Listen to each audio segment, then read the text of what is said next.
अब मेरे राम जी भी क्या है, मोर पंख श्री सीर सोहर,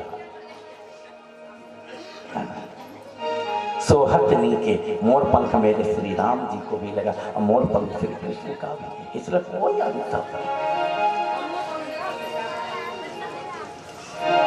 एक पंडा जी थे, उन्होंने मैंने किस रस देख लिया, और ठाकुर जी को रूप देखा तो मोहित हो गई।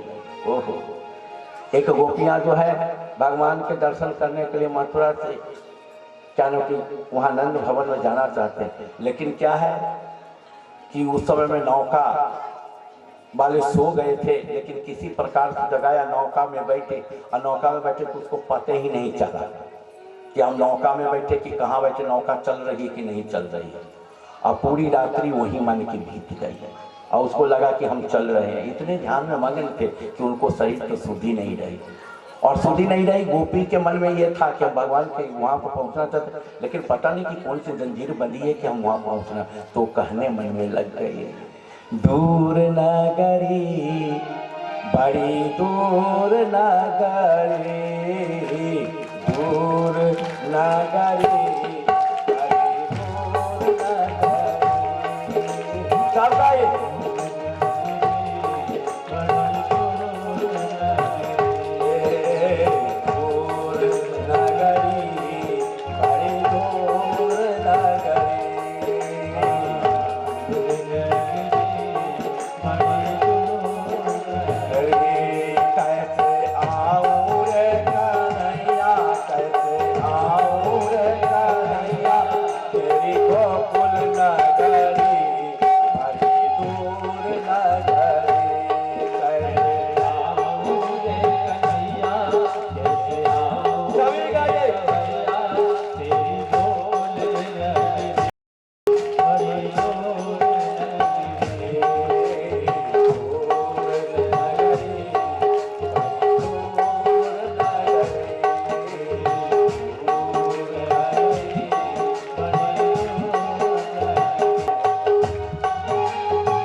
जितना आनंद ले लीजिए, 2 दिन है, आज और कल।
आओ काना सर्व मोह लागे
झटपट चालू तो हो, झटपट चालू तो कल गाए गगरे।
सभी बैठ जाइए, अभी बहुत आनंद आएगा। आज के तो आनंद ही आनंद है।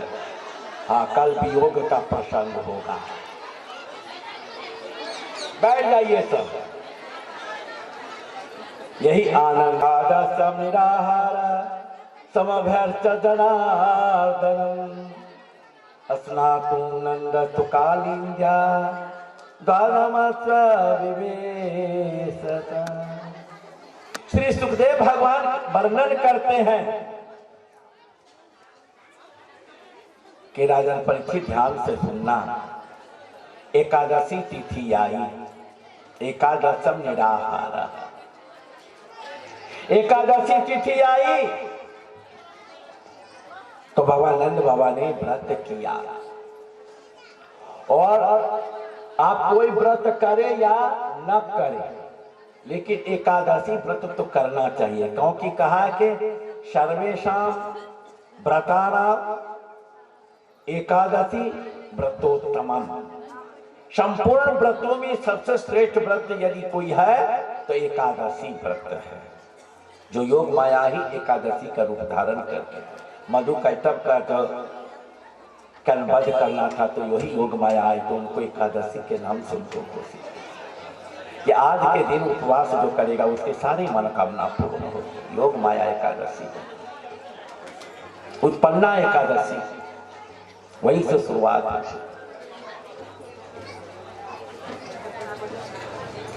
तो एकादशी, अब एकादशी आते तो सब कहते महाराज यहाँ का तो बिहार के माताएं तो बहुत व्रत करती है, सभी लोग पुरुष भी कोई कोई व्रत करते हैं, पुरुष तो व्रत करते ही नहीं, जितने व्रत हमारे करते तो माताएं सब करते हैं। व्रत के ठेका तो इन्होंने ले रखा। और आज जो है नंद बाबा की ब्रज में जो है 84 कोस में सभी ने व्रत किया। नंद बाबा यशोदा जी के साथ में उन्होंने व्रत किया। एकादशम निराहार, निराहार, हाँ आहार भी नहीं, निराहार। यहाँ तो आहार इतना कर लेते फिर भी नहीं हुए सब। यहाँ तो एक कोई व्रत होता तो कुछ लेते ही नहीं है। यहाँ का तो बहुत व्रत बहुत कठोर है। लेकिन हमारे राजस्थान में, गुजरात में, मध्य प्रदेश में, यूपी में, आकाशी वृंदावन में जो जहाँ है वो तो व्रत आप देखो ना, हो काजू किशमिश पेस्ता का खूब बढ़िया हलवा, हाँ खूब हलवा, सीरा बनेंगे खूब बढ़िया। आज इसका सीरा है या इसका हलवा है, इसका कुट्टू के आटा के सिंघाड़े के पकौड़ी बनी, इसका राजघराने की पकौड़ी बनी, आज कुट्टू के आटा की पूरी बनी, घी में, शुद्ध घी में, हाँ खूब बढ़िया। 56 जैसे वैसे एकादशी के दिन बनती है। तब पाएंगे खूब केसर से लपालप, मलाई से लपालप दूध का सेवन करेंगे, मलाई खाएंगे और कहेंगे ओ होता है एकादशी व्रत, आज एकादशी व्रत है, आज एकादशी व्रत है, खूब चकाचक। अब ऐसा व्रत हो तो रोजे एकादशी व्रत लोग जब बाल पाली मिलता है तो आज खाए एकादशी व्रत हो। हम पूछते हैं कि इतना सब बना है, भोजन में तो 150 का काम चल जाता है। जो फलाहार बनता है ना तो हजारों रुपये उसमें खर्च होता है। बड़े बड़े मारवाड़ियों के घर जो फलाहार बनता है ना, आप गए होंगे, हजारों रुपया के खर्च होते हैं। हाँ कहते महाराज जी आज एकादशी है तो सबसे ज्यादा खर्च एकादशी के थे, एकादशी। लेकिन यहाँ नंद बाबा के ब्रज में लोग निराहार कर रहे हैं, कोई आहार नहीं, कोई जल नहीं, कुछ नहीं, बिना आहार के वन के व्रत के। और जनार्दन भगवान को उन्होंने शालिग्राम को पूजा की। नंद बाबा क्या है कि स्नातुम नंदस्तु कालिंद्या, कालिंदी में यमुना जी में उन्होंने स्नान किया। और जब यमुना जी में प्रवेश किया उसी समय में देखो रोज माने की जो है 4 बजे उठते थे, लेकिन आज जो है 2 ही बजे मुर्गा बोल गए। मुर्गा जो है बिल्कुल 4 बजे, आपका घड़ी का टाइम इधर उधर हो सकता है लेकिन मुर्गा की आवाजें इधर उधर नहीं हो सकती। हाँ वो 4 बजे बोलेगा तो 4 बजे ही बोलेगा, लेट समय। उसने भगवान की माया ऐसी कि 2 बजे ही बोल गए फिर और 2 बजे ही उठ करके नंद बाबा यशोदा माँ से कहा कि हमको लोटा दे दो, सोटा दे दो, दंड कमंडल लंगोटी आदि कपड़े लेकर के यमुना जी के लिए चले गए स्नान करने। ध्यान से सुनिए, यमुना जी में गए, यमुना के किनारे उन्होंने रख दिया और वस्त्र को रख करके यमुना जी को प्रणाम किया। देखो समय से स्नान करो वो बहुत बढ़िया है। 3 बजे के बाद ही स्नान करना चाहिए। 3 बजे के पहले स्नान करने का गंगा यमुना आदि नदियों में कभी भी नहीं करना चाहिए। 3 बजे के बाद ही मुहूर्त लागू होता है। और व्यक्ति का स्नान 3 स्नान होता है, ये समझ लीजिए। 3 स्नान होता है। कौन कौन से स्नान? हाँ, ऋषि स्नान, मनुष्य स्नान और राक्षस स्नान। ऋषि स्नान जो है 4 से 5 बजे तक ऋषि स्नान कहा जाता है। 4 के 5 के बीच में ऋषि स्नान। अब 5 से सूर्योदय तक, जब तक सूर्योदय नहीं है तब तक के स्नान को मनुष्य स्नान कहा गया है। और उसके बाद का स्नान जो है वो राक्षस स्नान है। वो स्नान करे तो और न करे तो कोई मतलब का नहीं। बोलो जय सिया राम। लेकिन आजकल ज्यादा लोग राक्षस स्नान ही करते हैं, सूर्योदय के बाद ही करते हैं। गर्मी में भी, ठंडी में तो मान लो कि ठंडी पड़ती तो कोई बात नहीं है कि ठंडी में तुम्हारा ठंडी पड़ रही, क्या करे स्नान। अब जितना सुबह स्नान करे उतने ही आपके अंदर में तेज बल आएगा, लक्ष्मी आएगी, धैर्यता आएगी, धर्म आएंगे, सब कुछ आएगा। 4 और 5 बजे के करीब में क्या ना तो सोना बंद कर देना चाहिए, बिस्तर से उठ जाना चाहिए। कि कराग्रे बसती लक्ष्मी, कर मध्य सरस्वती, करमृत गोविंद प्रभाते कर दर्शन। हम प्रातः काल उठे, पहले कराग्र को आंख को मीजिए, आंख को मिल करके अपने हाथ पे कराग्र भाद्र को देखिए। ये कराग्र करके अग्रभाग में लक्ष्मी जी का विराज है। कराग्रे बसती लक्ष्मी, और करके ये 2 भाग में मध्य में है, एक क्या है सरस्वती का वास, अकर के मूल भाग में जो है कि भगवान ब्रह्मा जी का और साक्षात मेरे प्रभु गोविंद का वास। ये आपका जीवन मंगल हो। फिर उसके बाद पृथ्वी को प्रणाम कीजिए। समुद्र वसने देवी परवस्त्र तन्वंदिते, विष्णुपति नमस्तुभ्यं पाद स्पर्श क्षमास्वमे। फिर दूसरी बार पृथ्वी माँ को, के पृथ्वी माँ आप पर हम नाना प्रकार के कर्म करने जा रहे हैं, मल मूत्र करेंगे, फिर नाना प्रकार के कर्म करेंगे, उसमें अगर कोई गलती हो तो मुझे क्षमा कर, पाद स्पर्श। हम माँ को प्रणाम करें।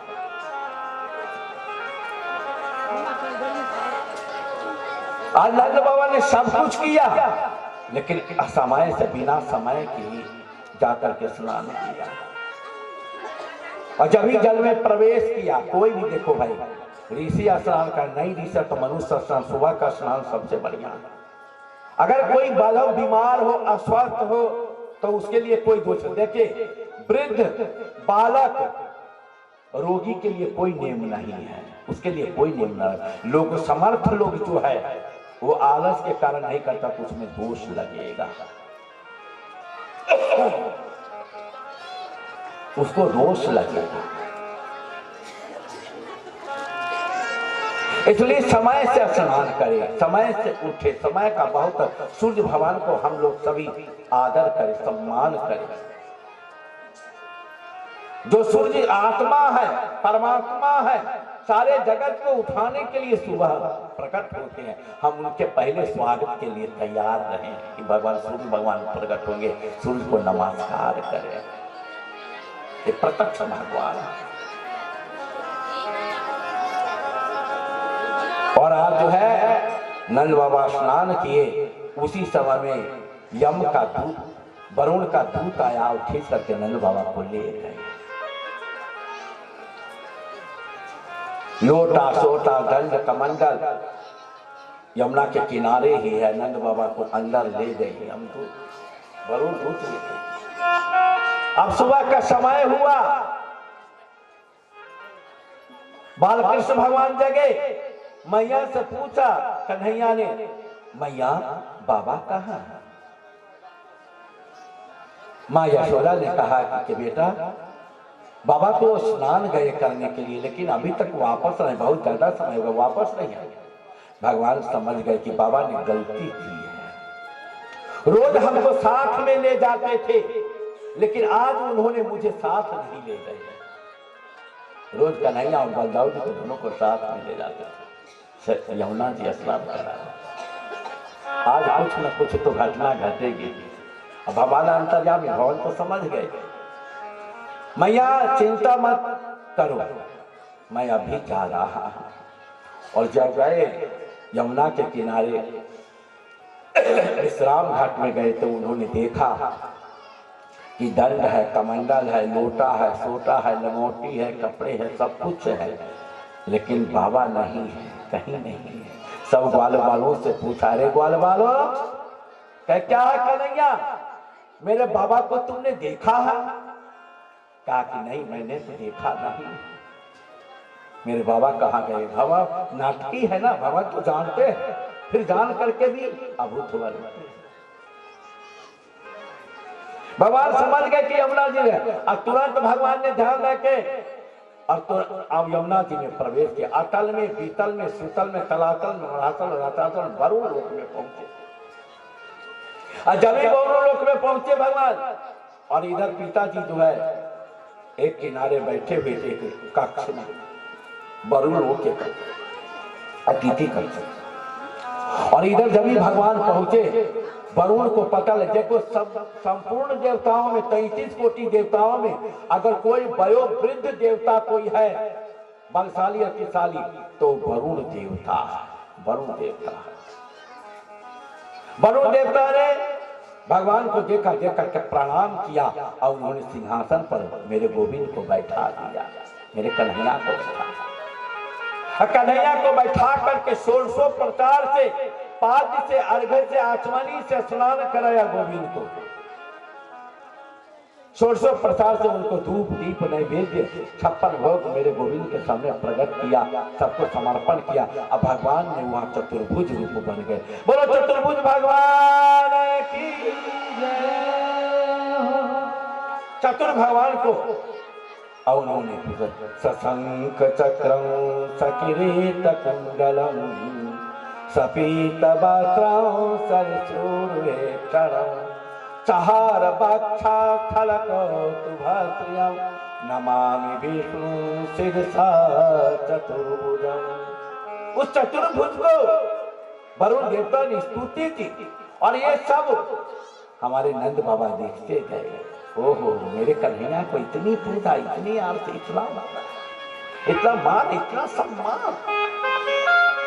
आंखों में प्रेम के आंसू की धारा बहती। नंद बाबा क्या कहा, मेरे कन्हैया मेरा पुत्र नहीं है, ये तो साक्षात परमात्मा है, ईश्वर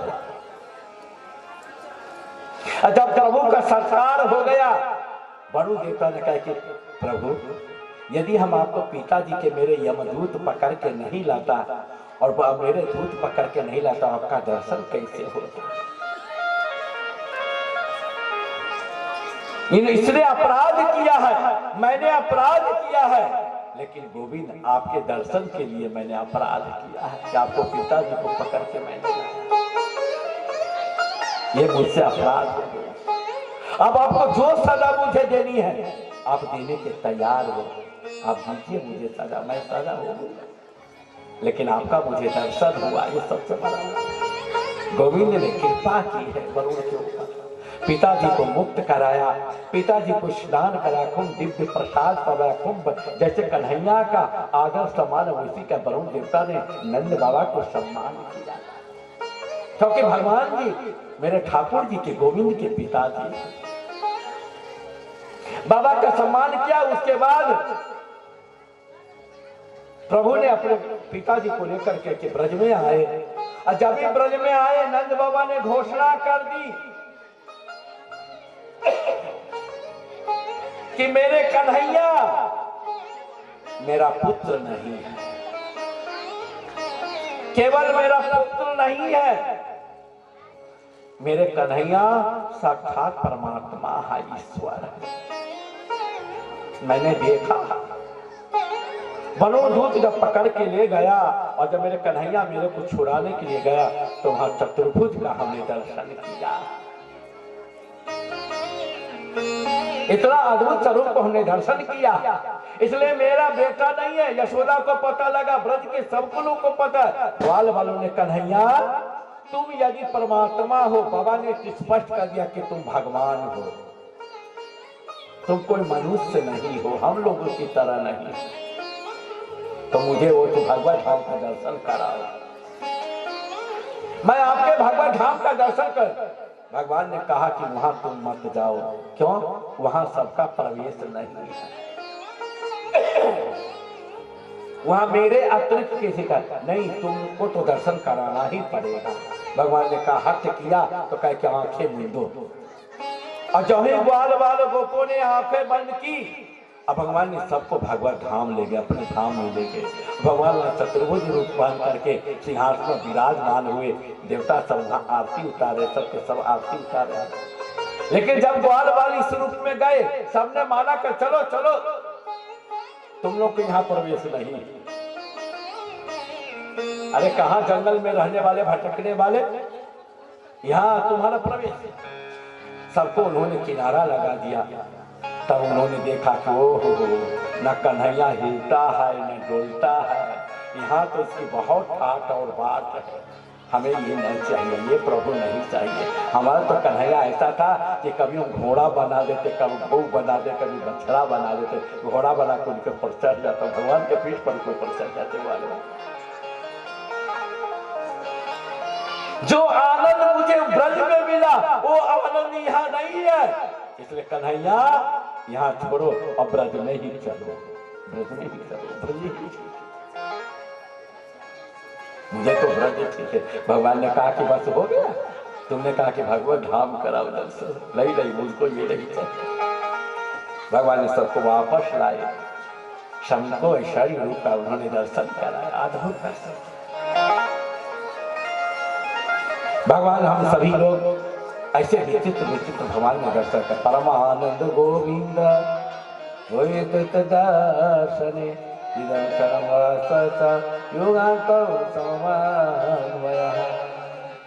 ये परमानंद है, गोविंद है, जो भक्तों को आनंद दिया, अद्भुत विचित्र आनंद दिया। लेकिन सुखदेव भगवान ने कहा कि आश्विन महीना शुक्ल पक्ष पूर्णिमा तिथि, जो शरद पूर्णिमा है, उस रात्रि को भगवान ने स्मरण किया कि सभी गोपियों को, सब ब्रजवालाओं को मैंने निमंत्रण दिया है, आज वही की रात्रि है, मुझे महाराज करना है। भगवान ने महाराज की इच्छा की। हम सब लोग महाराज की ओर चल रहे हैं। देखिए भगवान श्री राम जो है, अयोध्या में जब राम बन करके आए तो भगवान श्री राम जो है 99 रास किए। उसका प्रमोद वन नाम का जगह है, जहां भगवान ने श्री राम जो है 99 रास किए। लेकिन एक रास, सबसे बड़ा रास था, वो प्रभु नहीं कर सकते। क्यों? कि वो अमर्यादित महाराज है। इसलिए भगवान उस महाराज को सभी, उन्होंने जितने चारों वर्ण की कन्याएं थे उनको आदेश दिया कि तुम लोग गोपी बनोगे, द्वापर में आकर के मैं कन्हैया कृष्ण बनूंगा और वो महाराज करूंगा। रास उन्होंने 99 किया, एक रास बच गए, उसी को सुखदेव भगवान महाराज के ऊपर बने। रास किसको कहते हैं? रासानाम समूह रास, रासों के समूह को रास कहते हैं। 9 रस है। आज 9 रस जो है कर्ण विभक्त आलूरी, ये सब मूर्ति बनकर के आए।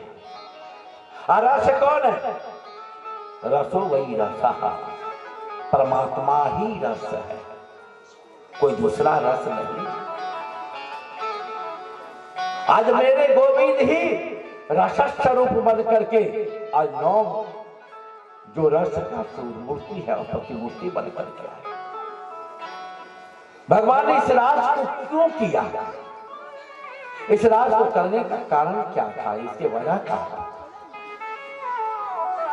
एक समय की बातें हैं कि कामदेव आए भगवान के पास।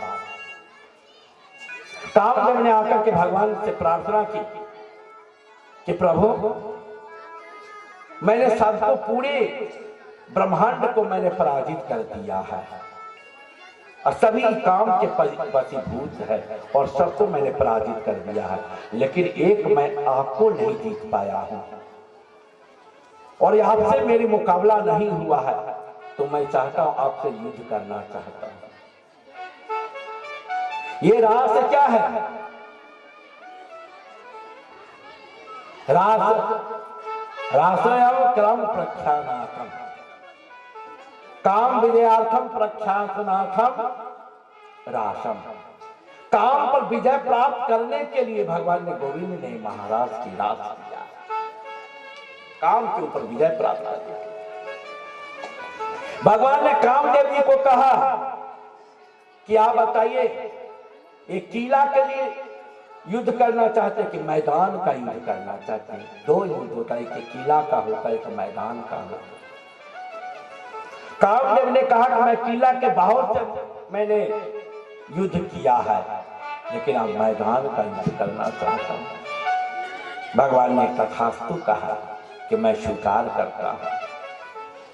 इसलिए भगवान ने कामदेव को वचन दिया है और आज भगवान ने आमंत्रित किया है कामदेव को, तुम आ जाओ, आज ही की रात्रि है और मैं काम से युद्ध करूंगा। हजारों लाखों करोड़ों गोपियां हैं और उन गोपियां के बीच में रह करके भी भगवान काम के ऊपर विजय प्राप्त करते हैं और कामदेव जो मूर्छित हो जाते हैं। देखिए जरा इस लीला से पहचान, भगवान योगेश्वर है, योगेश्वर श्री कृष्ण, यत्र योगेश्वर कृष्ण यत्र पार्थो धनुर्धर तत्र विजयो भूति ध्रुवा नीतिर मतिर मामा। भगवान योगेश्वर है, भोगेश्वर नहीं है। संसार के सभी जीव भोगेश्वर है, लेकिन मेरे श्री कृष्ण प्रभु मेरे योगेश्वर है।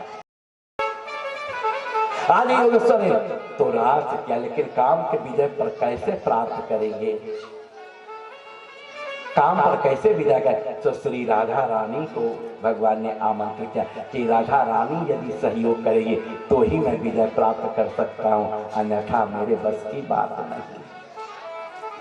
इसलिए राधा रानी के उन्होंने स्मरण किया और हम सभी स्मरण करें श्री राधा रानी। राधे तेरे चरणों की श्यामा, तेरे चरणों की यदि धूल जो मिल जाए,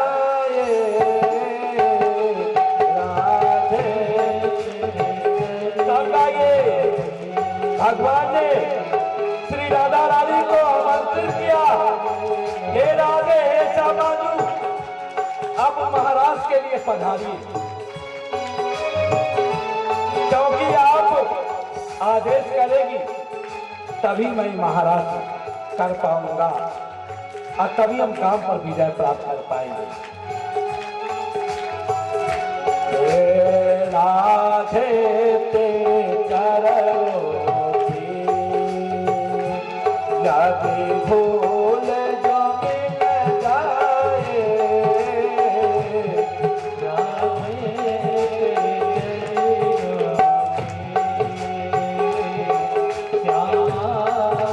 कहता हूँ मेरी तकदीर बदल जाए, सच कहता हूँ मेरी, सच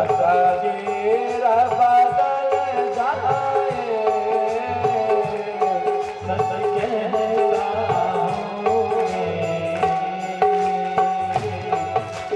मेरी,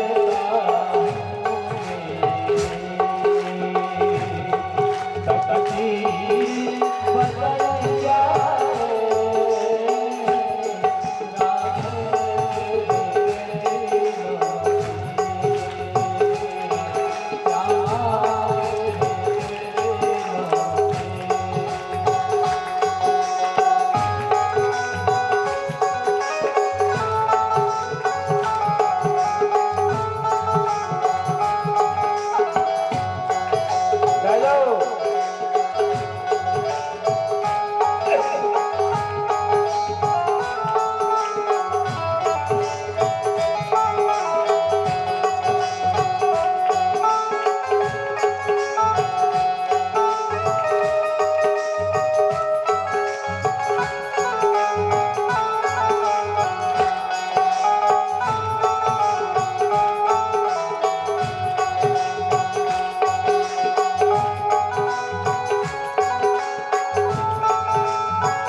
सुनते हैं तेरी रहमत, तेरी रहमत दिन रात बरसती है। सुनते हैं तेरी रहमत, जय जय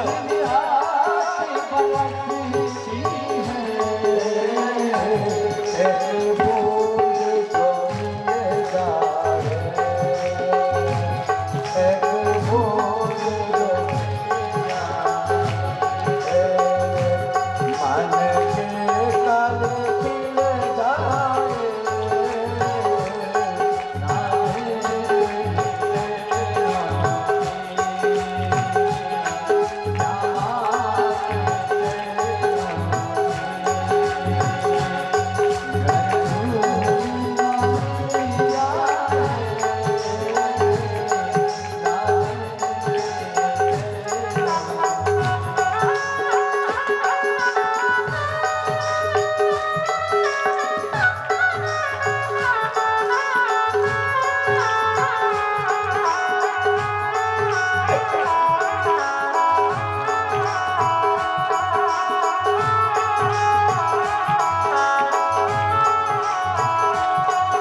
बाल बिहारी लाल की, श्री राधा रानी की। राधा रानी आई, सोने पर सिंहासन बैठे, श्री सुखदेव भगवान बन सब घट करके ठाकुर जी हो गए। सुंदर सुंदर सरोवर है, यमुना का पूरी तट है। ऐसे सुंदर तट पर मेरे गोविंद जहाँ हंस बतख भमर जो है गुंजार कर रहे हैं। नाना प्रकार के पक्षी जो है आज ऋषि के रूप धारण, पक्षी के रूप धारण करके और कन्हैया का महाराज का दर्शन सब करने के इच्छुक है। क्या भगवान महाराज करेंगे, मुझे दर्शन होगा। ऐसे गोविंद मेरे भगवान मेरे प्रभु ने ऐसी लीला की है। उन्होंने भिक्ष रंतु मनश्चक्रे, उन्होंने स्त्री सुंदरा लारी को उन्होंने देखा कि अब तो मन की महाराज करना चाहिए, लेकिन महाराज करे तो करे कैसे? तो वही भगवान योग माया उपास है, योग माया का आश्रय है। योग माया कौन कौन है? एक योग माया को उन्होंने ग्रहण किया कि योग माया कहा कि हे योग माया, भगवान के दो शक्तियां हैं, एक माधुरी शक्ति है, एक ऐश्वर्य शक्ति है। भगवान ने ऐश्वर्य शक्ति को उन्होंने बुलाया, हे ऐश्वर्य शक्ति या ऐश्वर्य माया, यहाँ लाखों करोड़ों अरबों के झुंड की गोपियां आएगी, उनके लिए जगह आप विस्तार बना देना। इसलिए उन्होंने योग माया ऐश्वर्य माया को उन्होंने आह्वान किया। दूसरी योग माया श्री राधा रानी को उन्होंने आह्वान, बोलो राधा रानी की। योग माया श्री राधा रानी। तीसरा योग माया स्वयं बांसुरी है, भगवान की बांसुरी। बंसर तुम्हारो ये बांस जो है साक्षात बंसी जो है कोई वो नहीं है, साक्षात रुद्र या हमारे रुद्र। भगवान श्री कृष्ण के दर्शन करते करते और स्वयं भगवान शिव जो है रुद्र जो है एक रूप से बांस बन गए और उसी बांस को भगवान ने बांसुरी बनाई। ऐसे गोपाल चंबुक में जगह जगह पर वर्णन आया है। बंसर तो साक्षात रुद्र और उस बंसरी को योग माया बनी। इसलिए गोपियों को मन में डाह हो गया कि जिस अधरामृत पर मैं बैठने वाले हूं उस अधरामृत को पान तो ये कर रही है, बंसी कर रही, मुरली कर रही है। इसलिए गोपियां को जलन होती थी। ऐसा तो इसलिए भगवान ने सोचा योग माया मानसिक के उपाय करे, क्योंकि हम किसके घर में जाएंगे निमंत्रण देने के लिए, समय ज्यादा नहीं है, किसको किसको नहीं। इसलिए भगवान ने सोचा कि बांसुरी के माध्यम से हम सभी गोपियाओं को बुला लेंगे, यही पुलिन तट पर बुलाएंगे, यमुना जी के पुलिन तट पर। भगवान ने ओम क्लीं के उच्चारण किया बांसुरी के ऊपर। ओम क्लीं ये काम का उत्प्रेरक, काम दीप्त, ये क्लीं मंत्र है, बीज मंत्र है, कामों को उत्पन्न करने, उद्दीप्त करने वाला। क्लीं मंत्र का अपने अधरामृत पर बरहा पीडम नटवपो करणयो कर्णिकारम बिभ्रत भाषा कनक कपिसम वैजयंतीं चमाला राधा बेड़ोरधर सुधया पुनयन गोप वृंदे वृंदारण्यम सपद रमणम प्राविशत गीत कीर्ति। भगवान ने ऐसे छवि छटा बनाई, अक्लिंग मंत्र का उच्चारण कर जो गोपियां जिस सेवा में लगी थी उस सेवा को छोड़ करके भाग कर।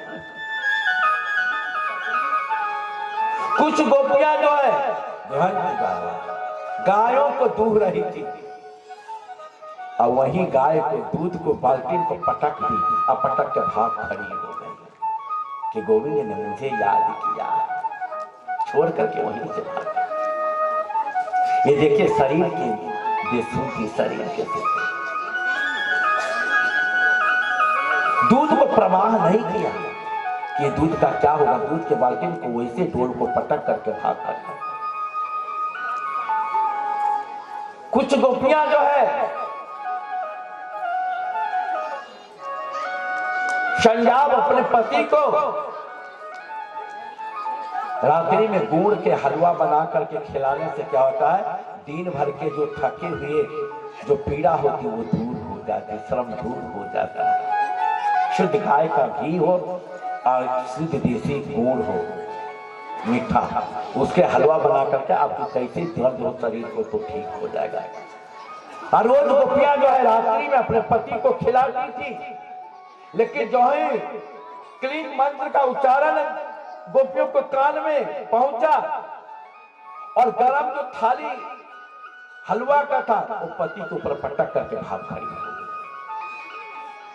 अब बताए कि गरम हलवा डाल करके चली जाए तो कितना बड़ा, कितनी पीड़ा हो, शरीर की शुद्धि नहीं है गोपियां। कुछ गोपियां जो है पति की सेवा कर रही थी और जो ही क्लीन मंत्र का उच्चारण पहुंचा तो गोपियां जो पति की सेवा को वहीं को छोड़ करके भाग खड़ी। पति ने कहा कि कहाँ जा रही, कहाँ जा रही, हम कहाँ जा रहे वो आप मत पूछो, बाद में पूछो, पहले हमको जाने दे। उठ करके भाग खड़ी। चलिए, किसी की सुनवाई नहीं की गोपियां ने। इसको परम श्रेष्ठा प्रेम कहते, विशुद्ध प्रेम कहते। हम लोग जो प्रेम करते बनावटी प्रेम करते, असली सच्चा प्रेम नहीं करते। प्रेम तो साक्षात गोपी होती। कुछ गोपी जो है बच्चों के शिशु न पाए अपने बच्चों को दूध पिला रही थी, और जब ये क्लीन मंत्र का उच्चारण गया उस बालकों के धराम पर वहीं से पटक के भाग, बच्चा रोते ही रह गए, लेकिन बच्चों को ख्याल नहीं रखे और छोड़ कर शिशु पाया। सुखदेव भवन वर्णन करते हैं।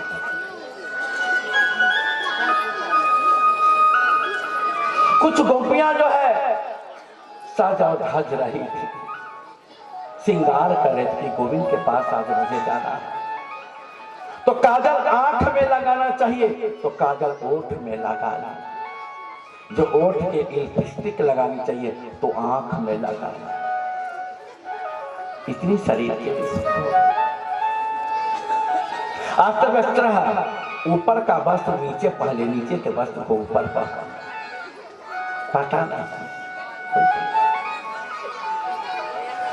सारी की सारी झूठ गोपियां गोविंद के अंतर्गृह गृह। कुछ गोपियां जो है तैयार होने में थोड़ी देर लग रही थी, पति ने संभाल गया कि ये कहीं और जाने की तैयारी में हो, तो तुरंत घर के साकर लगा, घर में बंद कर, अंतर्गृह गृह। कहां जा रही हो, अब तुम नहीं जाओगी, और ताला लगा के साकर लगा। और उन गोपी ने विचार किया, हे गोविंद मैं आना चाहती थी, लेकिन मैं कितनी दुर्भाग्यनी हूं कि मैं आपके पास नहीं पहुंच पा रही। क्यों? क्योंकि मैं निकलने की तैयारी कर रही थी, थोड़ी देर हो गई, मेरे पति ने आकर के साकर लगा दी, मैं कैसे आपके पास आऊं? हे गोविंद मैं दुर्भाग्यवती हूँ, चूंकि मैं नहीं आ सकता। अब बिरहा अग्नि उत्पन्न हुई उसके अंदर से, अब बिरहा अग्नि में वो गोपियां जो है भस्म हो गई और दिव्य शरीर से गोविंद के पास पहुंच गई।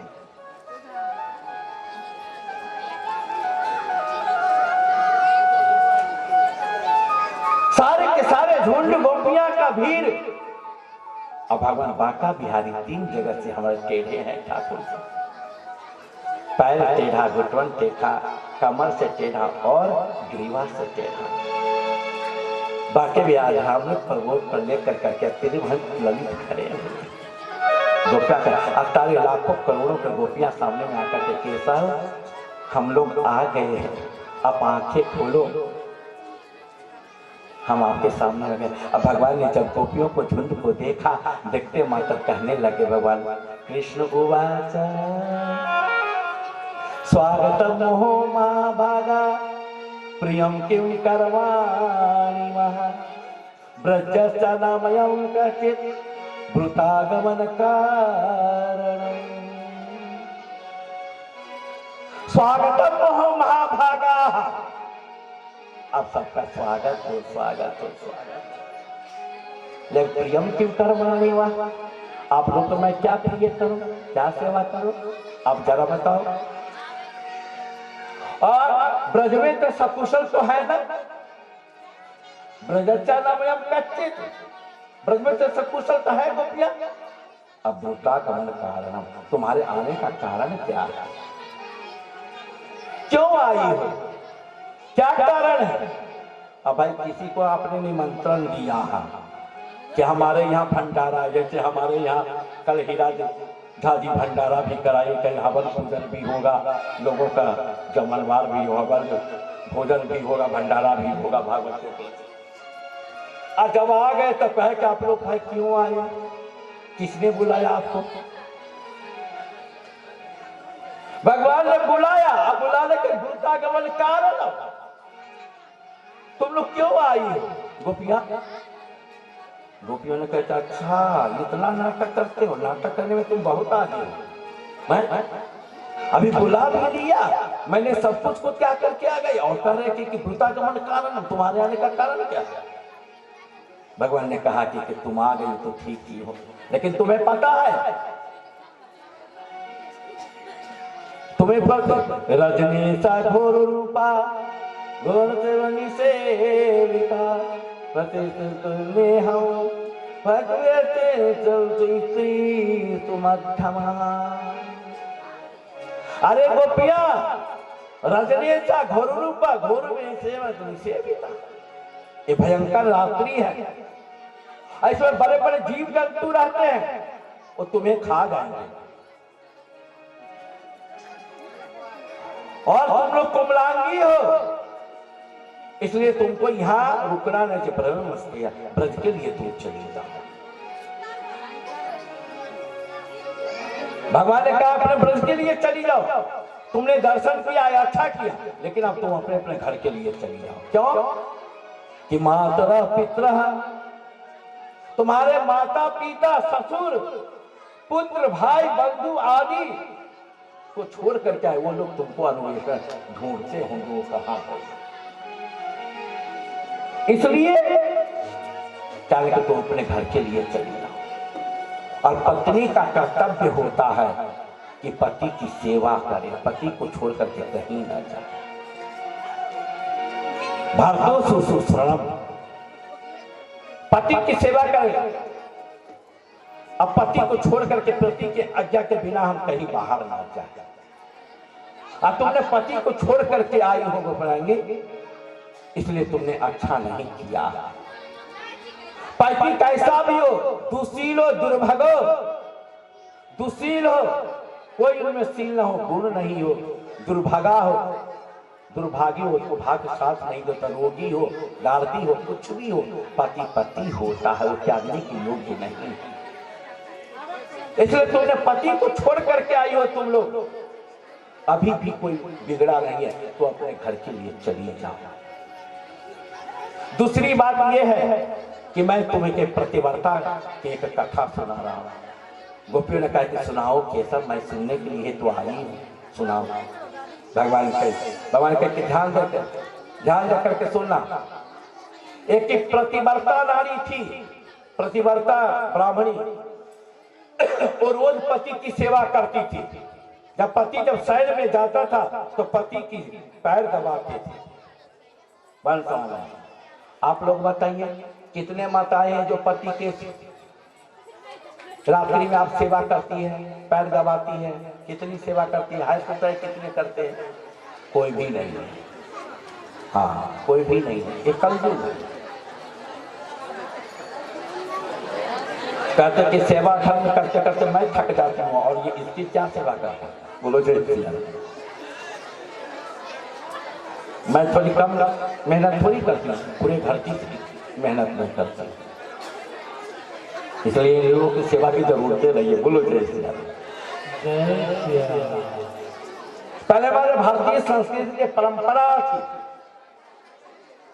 कि माताएं जो अपने पति की सेवा कर करके ही सहन करती, सबको खिला करके पिला करके सोला करके, और तब माने कि अपने बिस्तर पर जाकर पहले पति की सेवा करना, फिर उनका आदेश मान करके सहन करते। अब वो परंपरा धीरे धीरे खत्म हो गई, जैसे जैसे समय परिवर्तन हुआ वैसे खत्म।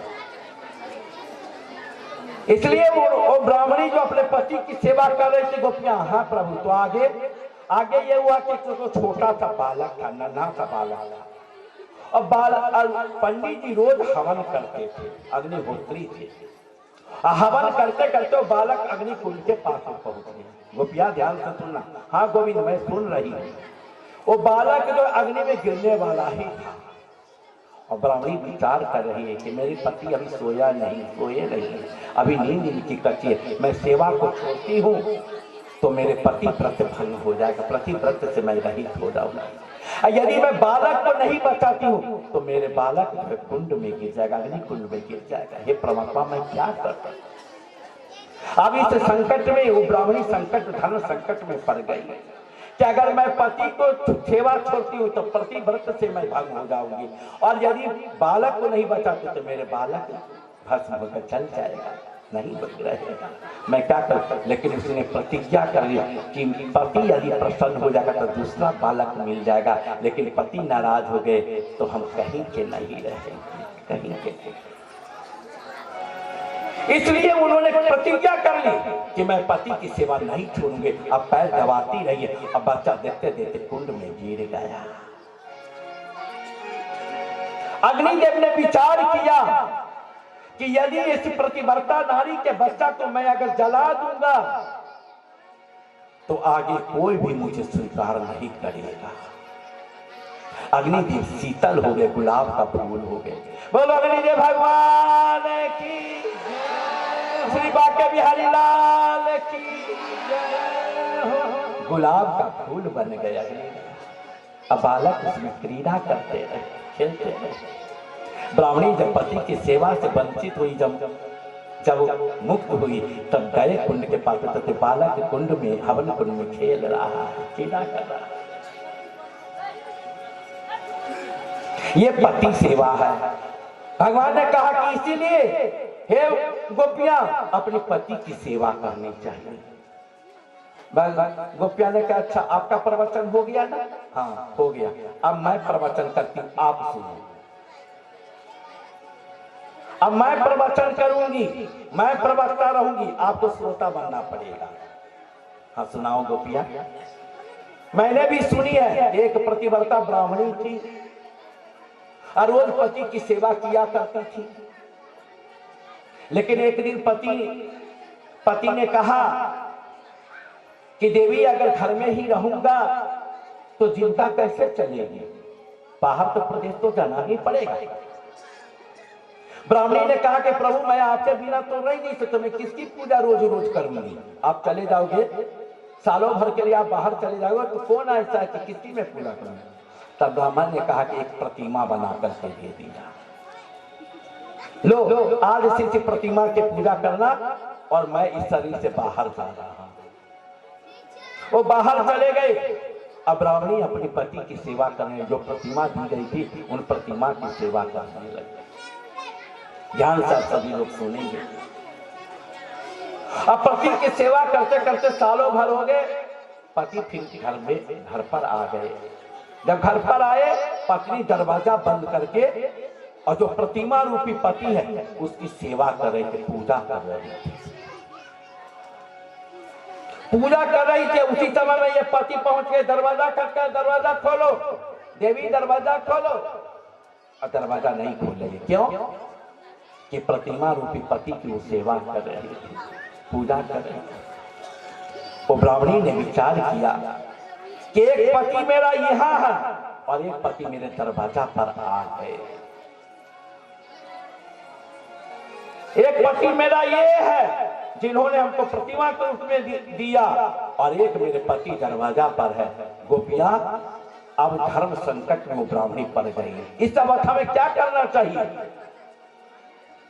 इस अवस्था में गोपिया ने कहा कि केशव इस अवस्था में क्या करना चाहिए धर्म संकट में? क्योंकि एक पति यहाँ है, एक पति दरवाजे पर है, तो कौन पति की सेवा करनी चाहिए, किसको स्वीकार करना चाहिए? जरा आप बताओ। अब आप ही मैं मुख से सुनना चाहती हूँ। भगवान ने कहा जब असली पति आ गया है दरवाजा पर तो नकली पति की क्यों सेवा कर रही हो? तो बस यही ताली बजा दी गई। जब तक असली पति नहीं आए थे तब तक मैं नकली पति की सेवा कर रही थी। अब असली पति मेरे आ गए तो मैं नकली पति की क्यों पूजा करूं, क्यों सेवा? क्योंकि जगतपति तो आप है गोविंद, आप है। इसलिए मैं आपको छोड़ करके नहीं जाऊंगा।